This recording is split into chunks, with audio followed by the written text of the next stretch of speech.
बोलिए आदिनाथ भगवान की, वर्तमान शासनाधीश भगवान महावीर स्वामी की, समय संस्कृत संबंधक आचार्य विद्यासागर जी महाराज की, परम पूज्य प्रमाणिक संत महामना मुनिराज प्रमाण सागर जी महाराज की, परम पूज्य सागर जी महाराज की, अहिंसामयी जैन धर्म की। बिहार प्रदेश के अंतर्गत गया जिला के अंतर्गत वजीरगंज प्रखंड में अवस्थित पूरा मिशन पब्लिक स्कूल में परम पूज्य आचार्य विद्यासागर महाराज के परम प्रभाव शिष्य जो पटना पाटलिपुत्र में सुसंपन्न पंचकाल प्रतिष्ठा महोत्सव के बाद मंगल विहार कर रहे हैं, उनका आज मंगल प्रवेश इस नगर में हुआ और यही संघ सभा कार्यक्रम संपन्न होने जा रहा है।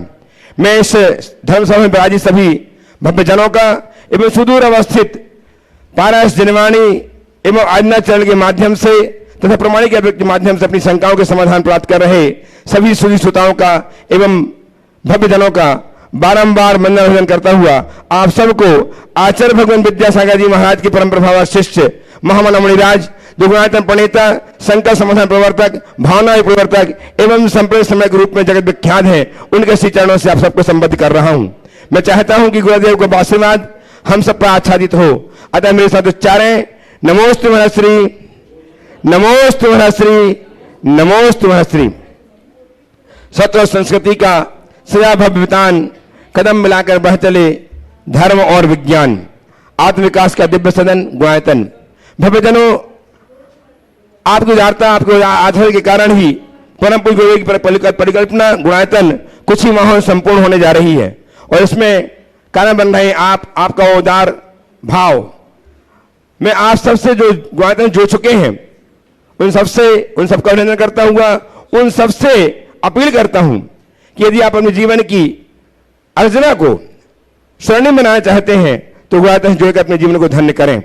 आज हमारे बीच में परम सिद्धेय श्री गुरुनानक के समय संरक्षक श्रीमान प्रमोद जी जैन भारिल्य मुंबई से गुरुदेव के चरणों के बंदार्थ पहुंचे हैं। इस भाव से उन्हें बहुत बड़ा एक अचीवमेंट हुआ है, बहुत बड़ा पुरस्कार मिला है। उसकी खुशी में वे अपने गुरुदेव के चरणों में उसे बताने के लिए, आशीर्वाद लेने के लिए आज उपस्थित हुए। उन्हें मुंबई जगत में, मुंबई शहर में, व्यापार जगत में लाइफ टाइम अचीवमेंट पुरस्कार से नवाजा गया है। मैं निवेदन कर रहा हूं भारी जी से कि आए गुरुदेव चरणों की अभिवंदना करें, आशीर्वाद प्राप्त करें। समाज भूषण के पद से विभूषित किया गया बहुत बहुत साधुवाद के मार्ग में आमंत्रित कर रहा हूं कि वे आए गुरुदेव चरणों की अभिवंदना करें, आशीर्वाद प्राप्त करें। सम्मान और इनका सम्मान करने के लिए रामगढ़ से हमारे बीच में श्रीमान रामगढ़ से जिनके नगर में गुरुदेव के सानिध्य में कसम निकाल लो, गुरुदेव के सानिध्य में, हाँ आइए 20 से 26 मई तक 20 से 26 मई तक पंचकन्या प्रतिष्ठा महोत्सव संपन्न होने जा रहा है। ऐसे श्रीमान किशोर जी जैन रामगढ़ श्रीमान भारी जी सम्मान करते हुए आपकी तालियां अभिनंदन करें।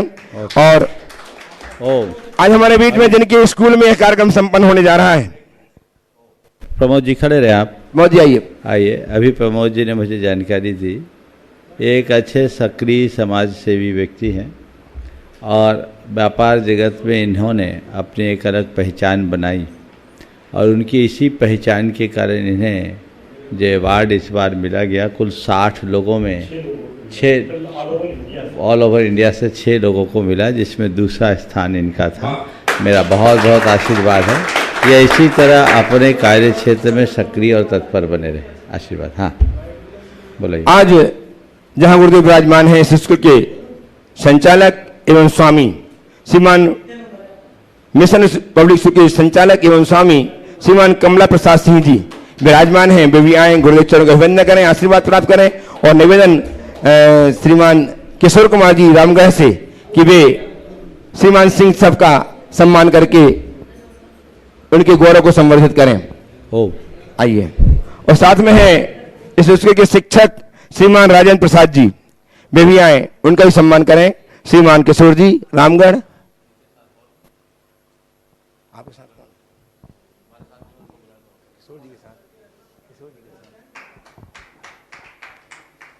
रामगढ़ वाले आ जाए। आइए श्रीमान राजेंद्र प्रसाद जी का सम्मान करेंगे। श्रीमान सुभाष जी सेठी साहब जो गुणारामगढ़ से हैं, इनका सम्मान करेंगे। अनिल कुमार जी सिंह एडिशनल SHO वजीरगंज थाना बिहार पुलिस यदि उपस्थित हैं, SHO श्रीमान अनिल कुमार सिंह जी। हरिप्रसाद जी सम्मान, हरिप्रसाद जी एवं रामानुज जी भी आ जाएं, गुरुदेव चरणों का अभिवंदन करें, आशीर्वाद प्राप्त करें। रामानुज जी भी आ जाएं, हरिप्रसाद जी भी आ जाएं, आइए साथ में आ जाएं, इनका सम्मान कर दीजिए। इनका बहुत सहयोग आज हमें प्राप्त हुआ है, इनके सहयोग की हम भूरी भूरी प्रशंसा करते हैं और भावना भाते हैं कि इनके भाव ऐसे ही बने रहे। पूरा स्कूल स्कूल का स्टाफ है इसी प्रकार साधुओं की सेवा करने में निरत रहे, इस भाव के साथ इनका सम्मान करके हम हर्षित हो रहे हैं। गुरुदेव, आज इस कार्यक्रम को मैं ऑनलाइन प्रश्नों के माध्यम से प्रारंभ करना चाह रहा हूं। श्रीमान मीना जी अखिलेश जी सतभैया, ट्रस्टी गुणायतन टीकमगढ़, आपके चरणों में बारंबार नमस्कार करते हैं, जानना चाहते हैं कि गुरुदेव, आंख में एक छोटा सा तिनका भी गिर जाए तो वह खटकता रहता है, पांव में एक छोटा सा कांटा भी लग जाए तो वह खटकता रहता है, परंतु घोर आश्चर्य, यह जीवन अनेकानेक दोषों से भरा हुआ है, फिर भी कोई खटकन नहीं है। कांटा तो कुछ समय के लिए पीड़ादायी है, जबकि यह दोष तो भव भव तक आत्मा को हैरान और परेशान करने वाले हैं। तो गुरुदेव, एक खटका क्यों उत्पन्न नहीं होता? बहुत अच्छी बात है। आँख और पाँव में यदि थोड़ा भी कुछ लग जाए तो हमें कष्ट होता है, खटकता है, लेकिन जीवन के दोषों का हमें कोई एहसास नहीं, आभास नहीं, वो हमें नहीं खटकता। आपने पूछा ऐसा क्यों नहीं होता? ऐसा इसलिए नहीं होता क्योंकि हम आँख में पड़े कचरे को देख लेते हैं और पाँव में घुसे कांटे को पहचान लेते हैं, लेकिन अपने भीतर भरे हुए दोषों की तरफ हमारी दृष्टि ही नहीं तो चुभन कैसे हो? जो अपने अंदर में छिपे हुए दोषों को देखने में समर्थ होता है वही उनका शोधन कर सकता है और वही अपने जीवन के क्रम को आगे बढ़ा सकता है। गुरुदेव, किशनगंज बिहार से रिद्धि जैन आपके चरणों में बारंबार नमोस्तु करते जानना चाहती हैं कि गुरुदेव, धर्म क्या होता है और असल मायने में धर्मात्मा कौन है? क्रिया से धर्म करना और मन में धर्म को बसाए रखना दो अलग अलग बातें हैं। सिर्फ बाहर की क्रिया से धर्मात्मा बनना तो आसान है, लेकिन धर्म हमेशा मन में हो, जो क्रिया में दिखे, एक कैसे अपनाए? देखिए, बात सही है। धर्म क्या है? क्रियाओं में दिखने वाला धर्म या मन में बसने वाला धर्म? मैं तो ये समझता हूँ जिसके मन में धर्म बसा होता है उसके क्रियाओं में भी धर्म दिखता है, पर जो क्रियाओं में धर्म करते हैं उसके मन में धर्म बसे न बसे कोई ज़रूरी नहीं। तो मैं सभी से ये कहना चाहूँगा, जो पहले उनसे कहूँगा जो धर्म को क्रियाओं में ही संतुष्ट हैं, वे इस धर्म को अपने मन में बसाएं, और जिनके मन में धर्म के भाव तो हैं पर क्रियाओं में आलस है तो अपने अंदर के आलस को दूर भगाएं और दोहरे उत्साह के साथ धर्म के प्रति अपना जुड़ाव बनाएं। गुरुदेव, बिनौली बागपत उत्तर प्रदेश से नितिन जी जैन कोटि कोटि नमन करते हुए जानना चाहते हैं कि नीचे लिखी पंक्तियों में छुट्टी तो आती है पर कोई आराम नहीं आता, क्यों औरत के हिस्से में उसका इतवार नहीं आता? गुरुदेव, समाधान कीजिए, औरत के हिस्से में इतवार क्यों नहीं आता? छुट्टी तो आती है, आराम नहीं होता, क्यों औरत के हिस्से में इतवार नहीं आता? मैं तो इससे दूसरे संदर्भ में ये भी कहूँगा कि कहीं औरतें इतवार चाहती भी नहीं, समझ गए? और प्रकृति ने उन्हें महीने में एक साथ 3 दिन की छुट्टी दे रखी है। ये प्रकृति के द्वारा प्रदत्त छुट्टी है, यदि उन छुट्टी का पालन करे तो ज़्यादा अच्छा काम कर सकते हैं। और जहाँ तक सवाल है इतवार नहीं आने का, ये स्त्री के ज़्यादा श्रमशील होने का द्योतक होता है। पुरुष जल्दी थकता है, स्त्रियां काम करने में नहीं थकती। जो काम अपने मन से करती है पूरे मन से करती है, और जब तक उसे अंजाम तक नहीं पहुंचाए तब तक थकती नहीं। शायद इस कारण ऐसी व्यवस्था है। गुरुदेव, नयन जैन बरेली मध्य प्रदेश से आपके चरणों में बारंबार नमोस्त करते जानना चाहते हैं कि गुरुदेव, कर्म हमारा अगला जन्म तय करते हैं, लेकिन अगले जन्म में अच्छा स्वभाव कैसे प्राप्त करें? अपने स्वभाव को अच्छा कैसे बनाया जाए? जो किसी को ठेस ना पहुंचाए और सभी को पसंद देखो, आए। अगला जन्म में हम अच्छा स्वभाव कैसे बनाएं इसकी चिंता बाद में करना, जब अगला जन्म होगा तब देखा जाएगा। इस जन्म को तो सुधारो। जिसका इहलोक नहीं सुधरता उसका परलोक भी नहीं सुधर सकता, जो इहलोक सुधारता उसका ही परलोक सुधारता है। इसलिए वर्तमान का जो जीवन है उसे सुधारो, अपने आचरण अपने व्यवहार को व्यवस्थित करो। अपने आचार विचार और व्यवहार में जो नियंत्रण लेकर के चलते हैं वे ही अपने जीवन का सुधार कर सकते हैं और उनके ही जीवन का उद्धार हो सकता है। गुरुदेव, नमन जैन बुढ़ाना उत्तर प्रदेश से आपके चरणों में नमोस्तु करते हुए जानना चाहते हैं कि आज की इस भाग दौड़ की जिंदगी में धन कमाने की होड़ बढ़ती जा रही है। समाज में आज के दिन व्यक्ति की अहमियत इस पर निर्भर करती है कि वो कितना कमाता है, कितने उसके पास संसाधन हैं। गुरुदेव, धन को अगर गौण कर दें तो जीवन का लक्ष्य क्या होना चाहिए? देखिए, धन जीवन के निर्वाह का साधन है, साधन नहीं। धन कुछ नहीं, ये भी गलत है, और धन ही सब कुछ है, ये भी गलत है। धन हमारे जीवन का साधन है, साधन नहीं। धन का जीवन में उतना ही स्थान होना चाहिए जितना कि नाव के संतरण के लिए नदी में पानी के प्रवाह का। पानी के प्रवाह के अभाव में नाव तैर नहीं सकती, लेकिन सदैव इस बात को ध्यान में रखना चाहिए, पानी नाव के नीचे हो, नाव के भीतर नहीं। अगर पानी नाव के नीचे है तब तक कोई खतरा नहीं, यदि वो पानी नाव के भीतर है तो सिवाय खतरे के और कुछ नहीं।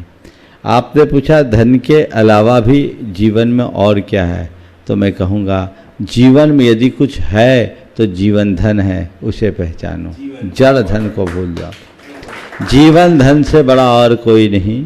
जीवन के लिए धन है, धन के लिए जीवन नहीं। ये पंक्ति अपने हृदय में अंकित कर लो तो जीवन अपने आप व्यवस्थित हो जाएगा। गुरुदेव, इंदौर से महेंद्र जैन पत्रकार आपके चरणों में बारंबार नमोस्तु करते जानना चाहते हैं कि गुरुवर, जिंदगी तस्वीर भी है और जिंदगी तकदीर भी है। यदि मन चाहे रंगों से भरी हो तो तस्वीर है, अन्यथा अनचाहे रंगों से भरी जिंदगी तकदीर है। जिंदगी में मनचाहे रंगों से भरने के लिए किस प्रकार का पुरुषार्थ एवं अनचाहे रंगों से जिंदगी को बचाने के लिए किस प्रकार की सावधानी की आवश्यकता होती है, कृपया मार्गदर्शन कीजिएगा। मन चाहे रंगों से भरने के लिए किस प्रकार का पुरुषार्थ और अनचाहे रंगों से जिंदगी को बचाने के लिए कैसी सावधानी। बहुत अच्छी बात कही। जिंदगी तस्वीर भी है और जिंदगी तकदीर भी है। बात इतनी है, मन चाहे रंगों को जीवन में भरना चाहते हो तो मैं तो कहता हूँ रंग चाहे कोई हो, अगर हमारे हाथ संयत हैं तो हर रंग से सुंदर तस्वीर बन सकती है। काले रंग को अच्छा नहीं माना जाता, पर किसी चितेरे के हाथ में आया काला रंग भी किसी की खूबसूरती का आधार बन जाता है। तो रंग की तरफ नहीं, अपने तरंग की तरफ हमारी दृष्टि होनी चाहिए। रंग चाहे जो हो, हम अपने जीवन में संयम रखें। संयम रखेंगे तो जीवन में अनचाहे रंग से भी मनचाही तस्वीर बन जाएगी। और जीवन में अगर असंयम है तो मन चाहे रंग भी जीवन की तस्वीर को बिगाड़ देगी। अपने जीवन में यदि हम कुछ पाना चाहते हैं, 4 सूत्र दे रहा हूँ: संयम, संतोष, समता और सकारात्मकता। ये चारों बातें अगर जीवन में आए तो अनचाहे रंग भी मन चाहे तस्वीर बनाएंगे, और फिर कुछ अनचाहा हो भी जाएगा तो मन उसे चाहने लगेगा और जीवन का क्रम आगे बढ़ेगा।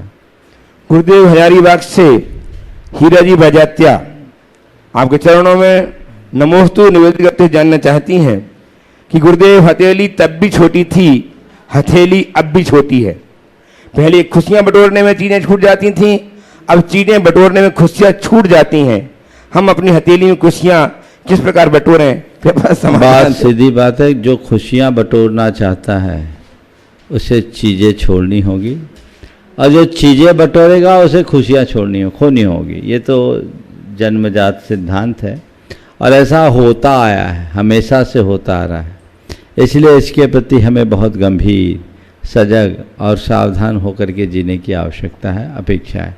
तो हम खुशियों को बटोरने का प्रयास करें, चीज़ों का मोह छोड़ें। चीज़ें तो अल्पकालिक सुख देती हैं, लेकिन हम अपने अंदर संतुष्टि जगा लेते हैं तो हमारे जीवन में दीर्घकालिक आनंद देगी। गुरुदेव गाजियाबाद उत्तर प्रदेश से दीपक जैन एक अद्भुत प्रश्न कर रहे हैं कि मेरे सपने में अक्सर महाराज, साधु, माता जी दिखती हैं और आशीर्वाद देते हुए दिखते हैं, बस कुछ कहते नहीं। हर बार अलग महाराज दिखते हैं और आशीर्वाद देते हैं। उस स्वप्न का क्या मतलब समझूं गुरुदेव? यही मतलब समझ लो कि तुम महाराजों के पास जाने का सोचते, पहुंच नहीं पाते, इसलिए महाराज तुम्हें सपने में आ जाते हैं। अब जाना शुरू कर दो तो दोनों काम हो जाएगा। अशोक जी गांधी, सपने सपने हैं, सपनों का कोई ऐसा अर्थ नहीं होता। जो हम सोचते हैं, जिनके बारे में विचार करते हैं, उनका हमारे अवचेतन मन में संस्कार पड़ता है, वही स्वप्न के रूप में प्रकट होते रहते हैं। इसे एक संयोग मानना चाहिए। 16 अहमदाबाद गुजरात से गुरुदेव अशोक गांधी नमोस्तु अर्पित करते हुए जानना चाहते हैं कि महाराज जी, देखने में आया है कि सपने अपलोड तो तुरंत हो जाते हैं, देखो सपने वाला प्रश्न, लेकिन डाउनलोड करने में जिंदगी पूरी निकल जाती है। महाराज श्री, मेरी जिज्ञासा है कि सपने को साकार कैसे करें? बहुत अच्छा है। यहाँ दूसरे सपने की बात है। सपने अपलोड तुरंत हो जाते हैं, लेकिन डाउनलोड करने में जिंदगी निकल जाती है। ये सपना वो नहीं जो हम रात में देखते हैं, ये सपना वो है जो हम जीते जी देखते हैं। मनुष्य को सपना देखना चाहिए, स्वप्न दृष्टा होना चाहिए, लेकिन दुस्वप्न नहीं, स्वप्न देखे। अपनी ज़मीनी हकीकत को समझते हुए जो व्यक्ति स्वप्न का सृजन करते हैं, वे उसमें लगननिष्ठ समर्पित होकर के काम करते हैं तो अपने सपनों को साकार करते हैं। ध्यान रखना है, सपने उनके साकार नहीं होते जो सोते हैं, अपितु सपने उनके साकार होते हैं जो नींद खोते हैं। शायद अब्दुल कलाम जी का ये वाक्य है। सपने उनके ही साकार होते हैं जो अपने सपनों को पूरा करने के लिए नींद खो दे। नींद, चैन, सब कुछ खोना पड़ेगा। जब हमें कुछ पाना है तो हमारे सामने केवल हमारा लक्ष्य होना चाहिए, और लक्ष्योन्मुखी बनकर जब हम आगे बढ़ेंगे तभी अपने जीवन में कामयाबी हासिल की जा सकेगी। प्रत्यक्षतः उपस्थित होकर प्रश्न प्रस्तुत करने के तैयार रहेंगी श्रीमती बबीता जी काला रामगढ़ से। महाराज जी, अंतिम ऑनलाइन प्रश्न प्रवीण जी सिंघई, गढ़ाकोटा जिला सागर। आपके चरणों में सपरिवार नमोस्तु अर्पित करते जानना चाहते हैं कि गुरुदेव, कहा जाता है कि जीवन की त्रासदी यह नहीं है कि हम अपने लक्ष्य तक नहीं पहुंच पाए, त्रासदी तो पहुंचने के लिए लक्ष्य ही ना होने में है। तो हे गुरुवर, हम अपना जीवन सफल बना पावे, इसके लिए किस प्रकार लक्ष्यों का निर्धारण करना चाहिए? देखिए, लक्ष्य विहीन जीवन निरर्थक जीवन है, वो पशुओं की तरह है। हर मनुष्य के जीवन का कोई एक लक्ष्य होना चाहिए, और लक्ष्य भी ठोस होना चाहिए, और वह वही कर पाता है जो अपने जीवन के प्रति गंभीर होता है। प्रायः लोग उद्देश्य विहीन जीवन जीते हैं। अपने जीवन के उद्देश्यों को पहचाने और उद्देश्य से जुड़ करके उसकी पूर्ति करने के लिए हम प्रयत्नशील बने, तभी अपने जीवन के चरम लक्ष्य को हासिल किया जा सकेगा। उपस्थित हो श्रीमती बबीता जी काला रामगढ़ कैंट से, और तैयार हैं श्रीमान देवेंद्र कुमार जी उषा जी अजमेरा, ट्रस्टी गुणायतन गया। गुरुवर के चरणों में बारंबार नमोस्तु नमोस्तु नमोस्तु। गुरु, आजकल हम बच्चे लोग को बाहर पढ़ने के लिए भेजते हैं, तो हम लोग घर में तो उन्हें बहुत अच्छा संस्कार देते हैं, धर्म के बारे में भी सब कुछ बताते हैं, लेकिन बाहर वो इतना कर नहीं पाते हैं। उनके पास इतना समय ही नहीं रहता है कि वो अपना धर्म और मतलब पढ़ाई दोनों कर सके। तो इसके लिए हम लोग क्या करें? देखिए, ये तो आज अक्सर ये सवाल आता है, अनेक बार मैंने इसमें मार्गदर्शन भी दिया है। बाहर भेजना आज एक अनिवार्यता है, भेजते हैं, भेजिए। उनको संस्कार देने के साथ साथ उनकी संगति का भी ध्यान रखें। बच्चों को बाहर भेजने से पूर्व संकल्पित करना चाहिए। गुरुओं के सामने उनके जीवन की सीमा रेखा सुनिश्चित करनी चाहिए, और समय समय पर बच्चों को उनके लक्ष्मण रेखा का एहसास कराते रहना चाहिए। यदि बच्चों को चीज़ें ठीक तरीके से समझा दी जाए तो बाहर जाके भटकते नहीं। वहाँ वो धर्म न करे कोई चिंता नहीं, बस एक ही सलाह उन्हें देना, बेटा अधर्म से बचे रहना, तेरा यही सबसे बड़ा धर्म। नमोस्तु गुरु, नमोस्तु गुरु। उपस्थित हो श्रीमान देवेंद्र कुमार जी उषा जी अजमेरा, ट्रस्टी गुणायतन गया से।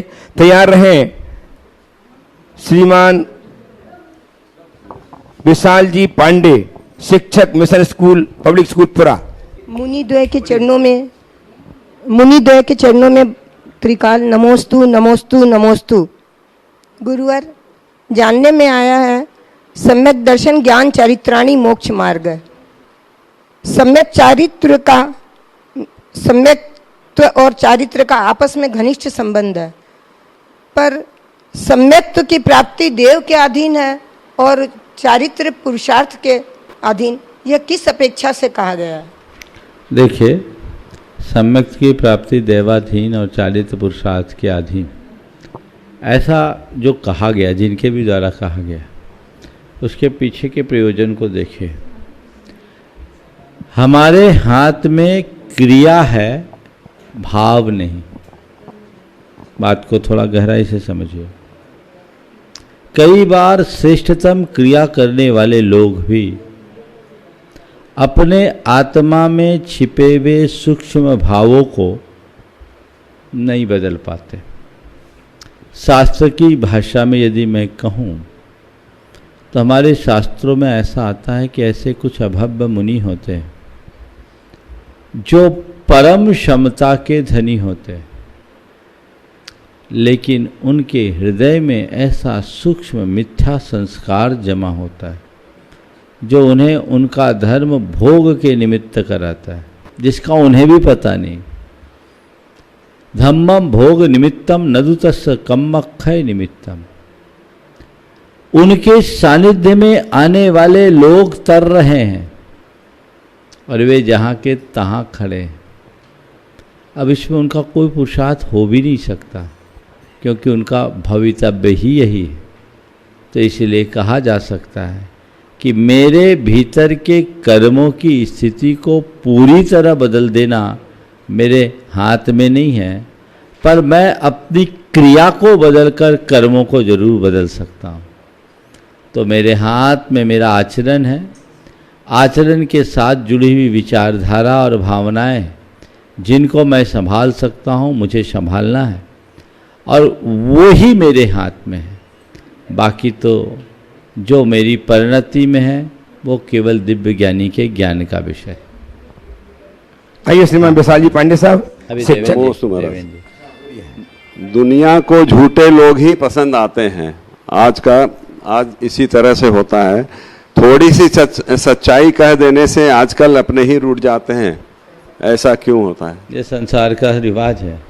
इसलिए हमारे यहाँ एक बात कही गई, सच्चाई को कहो पर चतुराई के साथ, और सच्चाई के साथ अच्छाई का ध्यान रखो। ध्यान रखना, हमारे सामने दो शब्द है, सच्चा और अच्छा। केवल सच्चा चुनना ठीक नहीं, सच्चा के साथ अच्छा भी होना चाहिए। राइट, रॉन्ग और गुड बैड। कई बार हम राइट हैं लेकिन रिजल्ट बैड है, तो राइट भी मेरे लिए रॉन्ग है। और कई जगह मैं रॉन्ग हूँ पर रिजल्ट गुड है, तो रॉन्ग भी मेरे लिए राइट है, ऐसा समझना चाहिए। तो केवल सच्चा नहीं, सच्चे के साथ अच्छा। हमारे यहाँ सत्य बोलने मात्र का उपदेश नहीं है।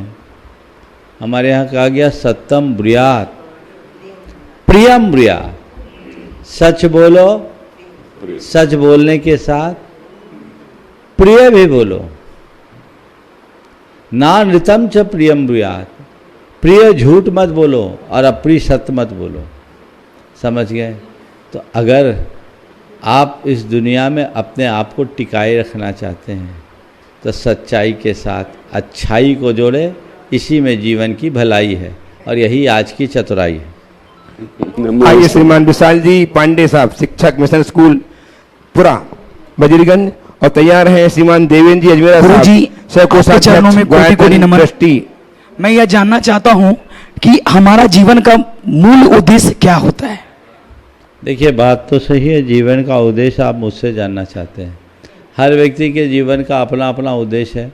आपने अपने जीवन के विषय में जो सोच रखा वही आपके जीवन का उद्देश्य होगा। आप मुझसे पूछते हो कि आपके जीवन का क्या उद्देश्य है, तो मैं तो एक ही बात कहूँगा, जीवन को परम पवित्र बनाना ही मेरे जीवन का उद्देश्य है। जीवन की पूर्णता को उद्घाटित करना ही मेरे जीवन का उद्देश्य है और मैं उसी रास्ते पर निकल पड़ा हूँ और मैं सतत चल रहा हूँ। अब हर क्षेत्र के व्यक्ति का अपना अपना उद्देश्य होगा और कोई का उद्देश्य है आप एक शिक्षक हो, आपका उद्देश्य हो सकता है मैं एक अच्छा अध्यापक बनकर समाज में प्रतिष्ठापित हूँ और लोगों का जीवन सुधारूँ, या एक भी उद्देश्य हो सकता है कि मैं अच्छा नाम कमाऊँ, अच्छा पैसा कमाऊँ, अपनी एक पहचान बनाऊँ। हर व्यक्ति का अपना अपना उद्देश्य है, पर मैं एक ही बात करता हूँ, ये सारे उद्देश्य उथले उद्देश्य हैं। हर व्यक्ति के जीवन का एक अल्टीमेट गोल होना चाहिए, वो है जीवन की संपूर्णता को प्राप्त करने का, जीवन के सार को प्राप्त करने का। तभी हम अपने जीवन का कोई लाभ ले पाएंगे, अन्यथा हमारा जीवन व्यर्थ ही समाप्त होगा। एक और प्रश्न है गुरुजी। हाँ, बोलिए। अपने बच्चों में सुसंस्कार कैसे दिया जाए?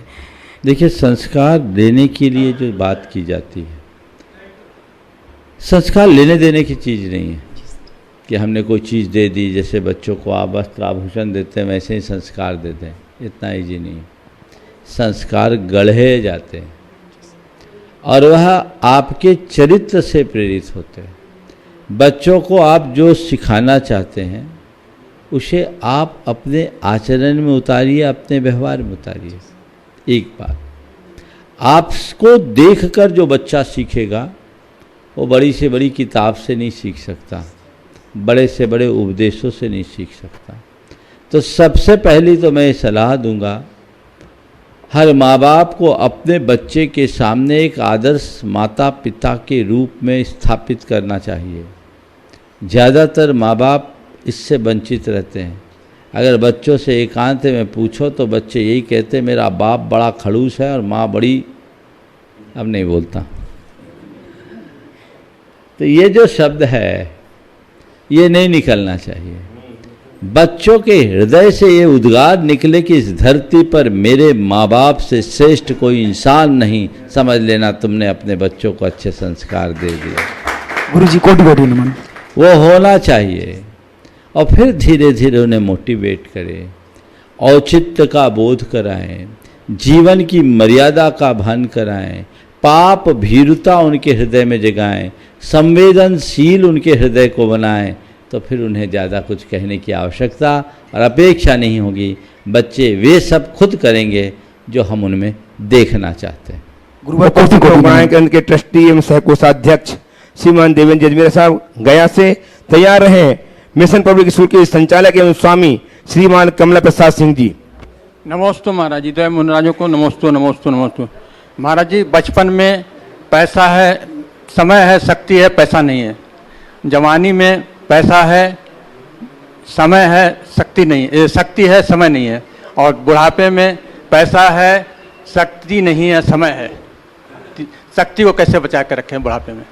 बुढ़ापे में शक्ति कैसे बचाएं? पहले तो आपके वाक्यों को ठीक करता है। बचपन में समय है, शक्ति है, पैसा नहीं। जवानी में पैसा है, शक्ति है, समय नहीं। नहीं, समय है, शक्ति नहीं है। शक्ति है, समय नहीं है। पैसा है, शक्ति है, समय नहीं, यही बोल रहे हैं। हाँ। और बुढ़ापे में समय है, पैसा है, शक्ति नहीं। तो बुढ़ापे और जवाने में थोड़ा सा अंतर है।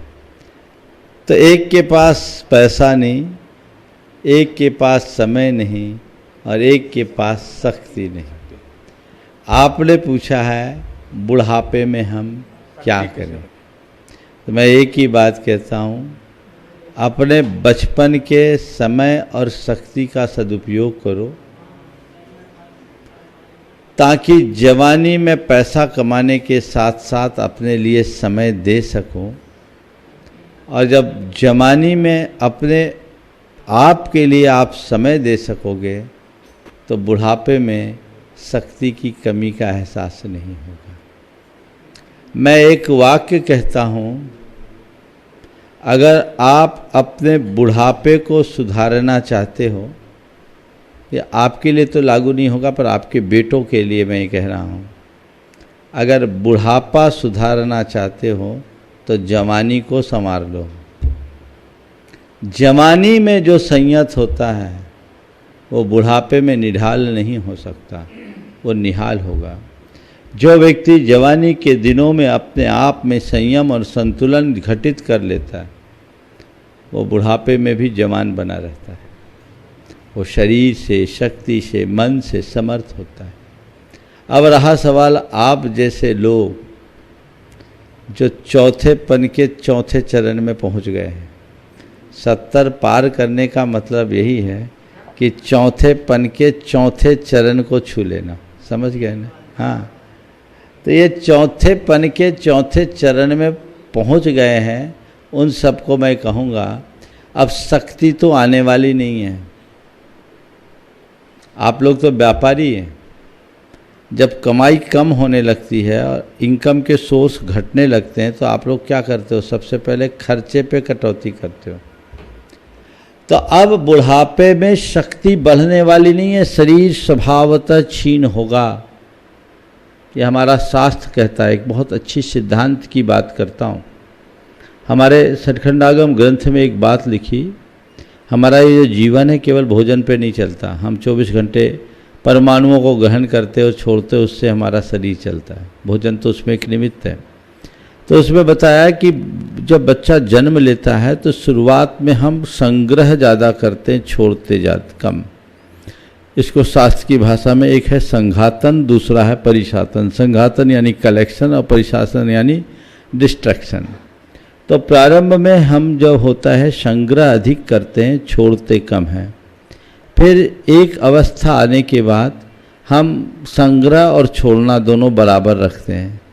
फिर तीसरी अवस्था को पार करने के बाद जब चौथेपन में आते हैं, प्रौढ़ावस्था के बाद, तो परिशातन अधिक यानी डिस्ट्रैक्शन अधिक, कलेक्शन कम। आप लोग उस अवस्था में, बचपन में बहुत तेज़ी से शरीर का ग्रोथ होता है। क्यों होता है? क्योंकि वो कलेक्शन की पावर उसके पास ज़्यादा है और उसका अपव्यय कम हो रहा है, यानी आमदनी अच्छी है, खर्चा कम।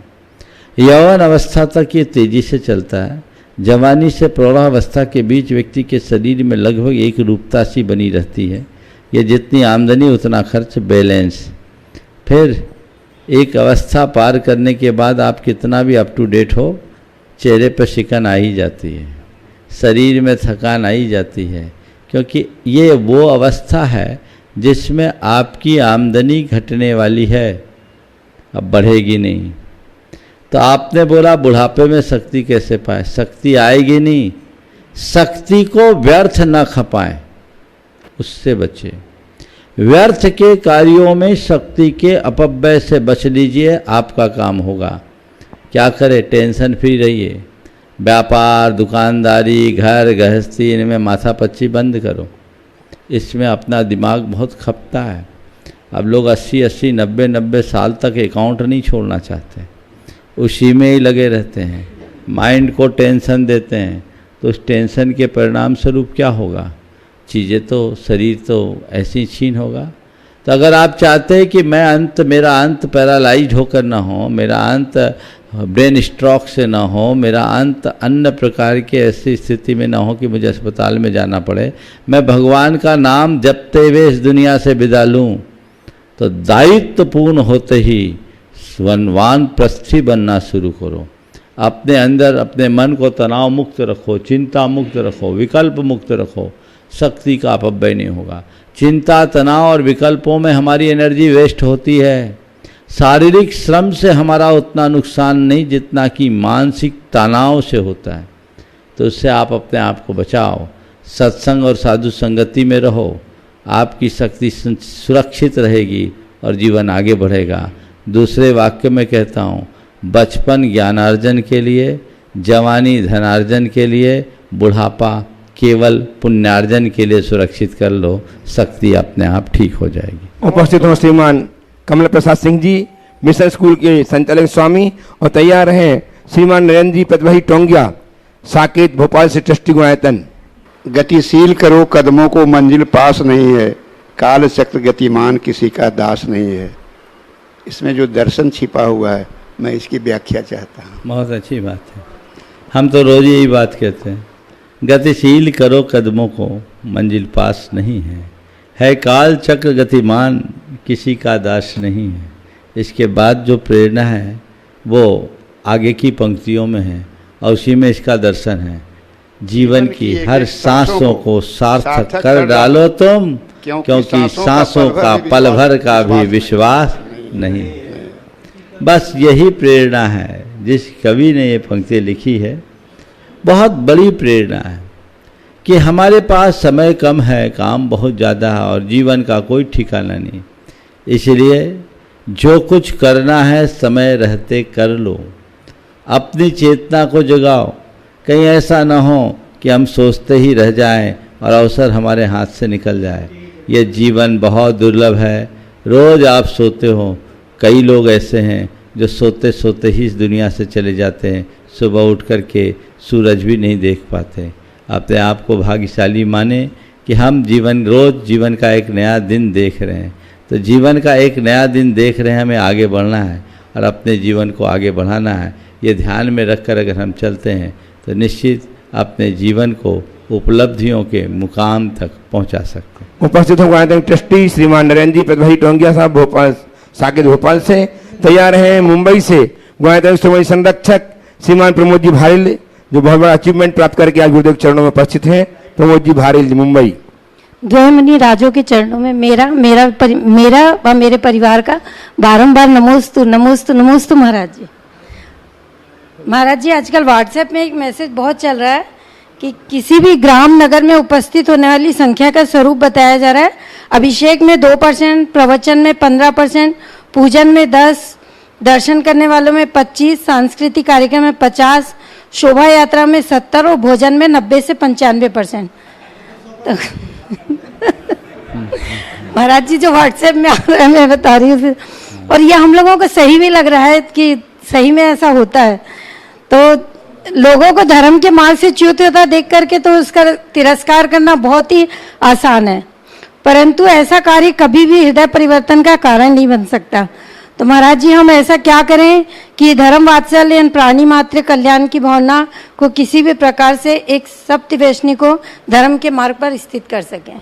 देखिए, जो ये विश्लेषण है ना, जिन्होंने भी विश्लेषण किया है वो एकांगी विश्लेषण। हम इन आधारों पर व्यक्ति की धार्मिक चेतना का आकलन नहीं कर सकते।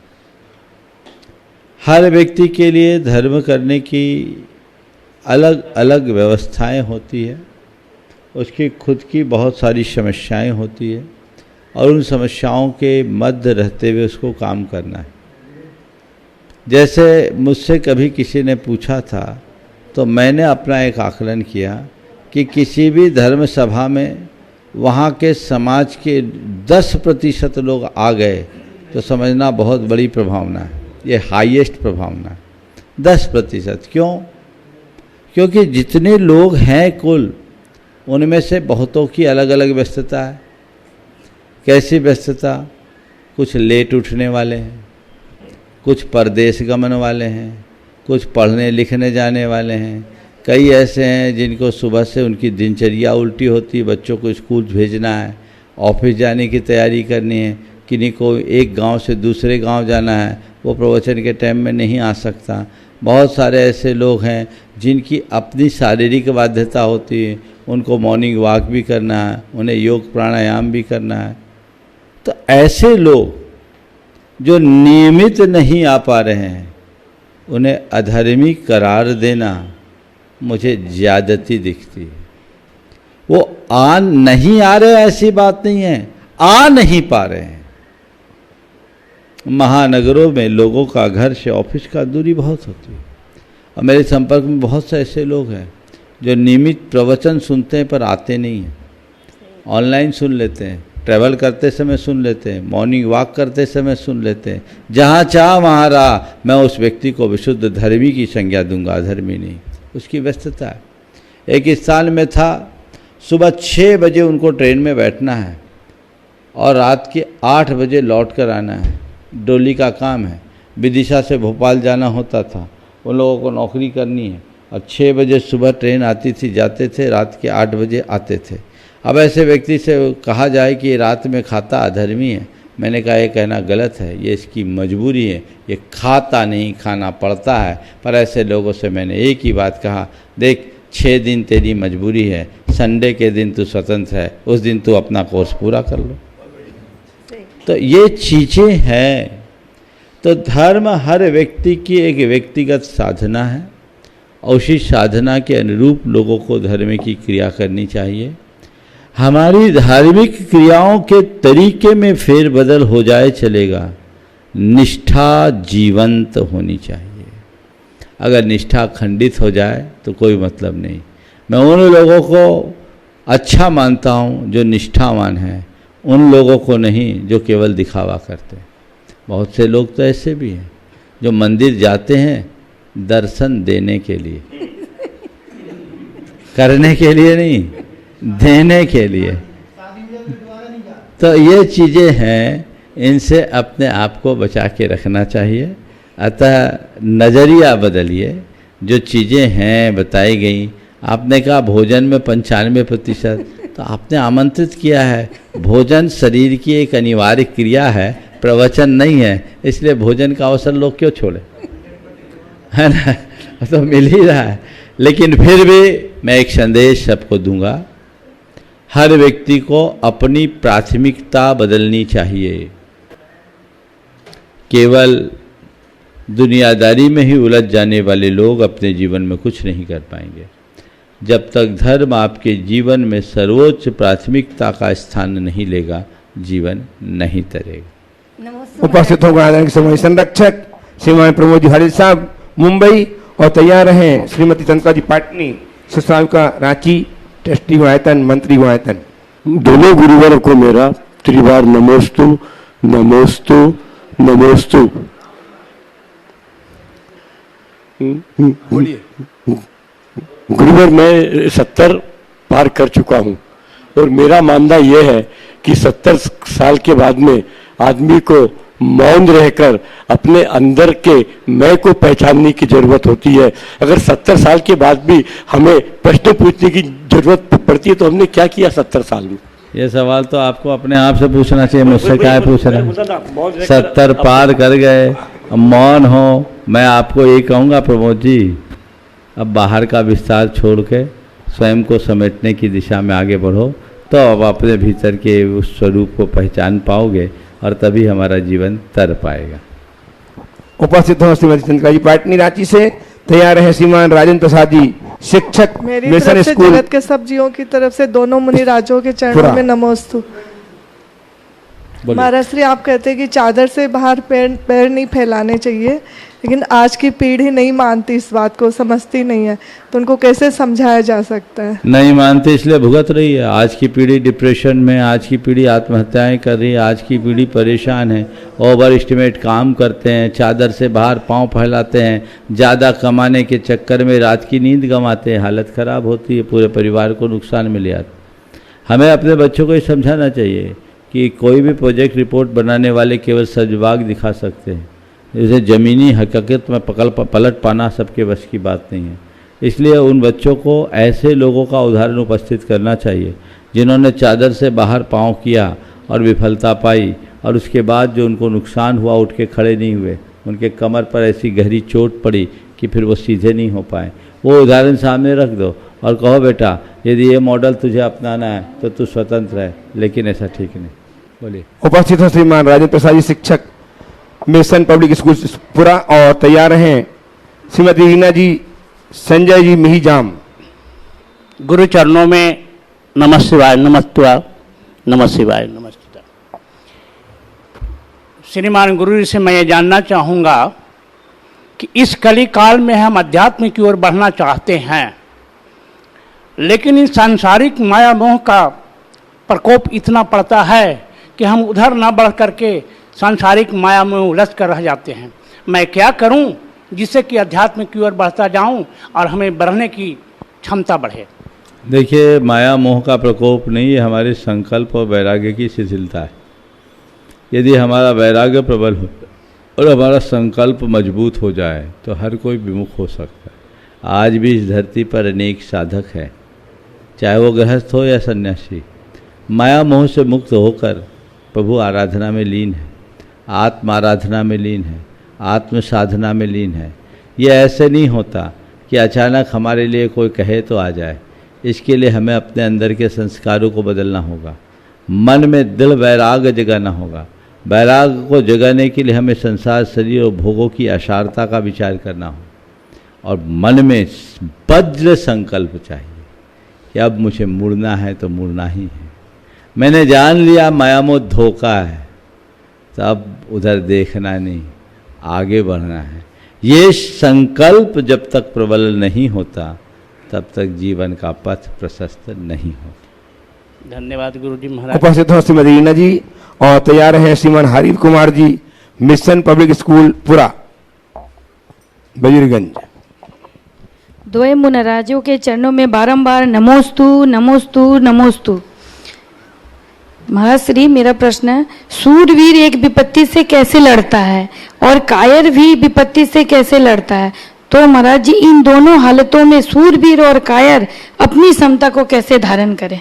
सूरवीर अपनी विपत्ति से कैसे लड़ता और कायर अपनी विपत्ति से कैसे लड़ता? पहले तो इन दोनों के लिए दो उदाहरण रख देता हूँ और दो प्राणी मेरे आंखों में झूल रहे। जब सूरवीर की बात करता हूँ तो मेरे सामने शेर दिखता है, और कायर की बात करता हूँ तो कुत्ता दिखता है। शेर पर गोली चलाया जाता है तो शेर गोली चलाने वाले की तरफ भागता है, गोली की तरफ नहीं। और कुत्ते के ऊपर पत्थर मारा जाता है तो कुत्ता पत्थर मारने वाले की तरफ न भागकर पत्थर की तरफ भागता है, तो दो चार और पड़ जाते हैं। कायर निमित्तों को कोसता है और शूर जड़ को उखाड़ता है। अगर अपने जीवन में शूरवीरता को घटित करना चाहते हैं तो जो भी बातें हैं उसकी जड़ को खोदने की कोशिश कीजिए, उसकी जड़ को उखाड़िए। अगर जड़ उखाड़ेंगे तो चीज़ें अपने आप ठीक हो जाएगी।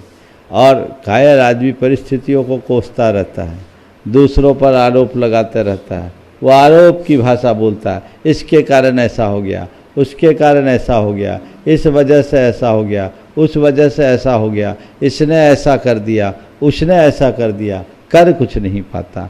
तो हम सूर की तरह जिए, शेर की तरह जिए, ताकि जीवन को सुंदर बनाया जा सके। आइए श्रीमान Hari Kumar ji, mission public school पुरा से। आज की परिस्थिति में दूसरों के सुख देखकर दूसरा दुखी क्यों है? यही संसार है, लोग दूसरों के दुख में दुखी कम, सुख में दुखी ज़्यादा होते हैं। वो परगुण असहिष्णुता, मन में पलने वाली ईर्ष्या, एक दूसरे के साथ बढ़ने वाली प्रतिस्पर्धा की भावना और अहमन्यतापूर्ण विचारधारा का परिणाम। यदि व्यक्ति परगुण सहिष्णु हो जाए, ईर्ष्या भाव से मुक्त हो जाए, एक दूसरे की प्रगति को सहने की सामर्थ्य अपने भीतर विकसित कर ले और अहमन्यता को गौण कर दे, तो उस व्यक्ति का हृदय संवेदनशील होगा, दूसरे के सुख में खुश होगा और दूसरों के दुख में दुखी होगा। और न केवल दुखी होगा, उसके दुख को दूर करने के लिए उत्साहित भी होगा। आज लोग दूसरों के सुख को देख के जलते हैं क्योंकि उनके अंदर विकृतियाँ भरी पड़ी है। ये विकृति जब दूर होगी, जीवन का पथ तभी प्रशस्त होगा और तभी हम अपने जीवन में कुछ अच्छा घटित कर सकेंगे। इस प्रकार आज के इस सत्र को परम पूज्य गुरुदेव के चरणों में नमन अर्पित करते हुए यहीं पर विराम दे रहे हैं। बोलिए परम पूज्य आचार्य गुरुवर श्री विद्यासागर जी महाराज जी की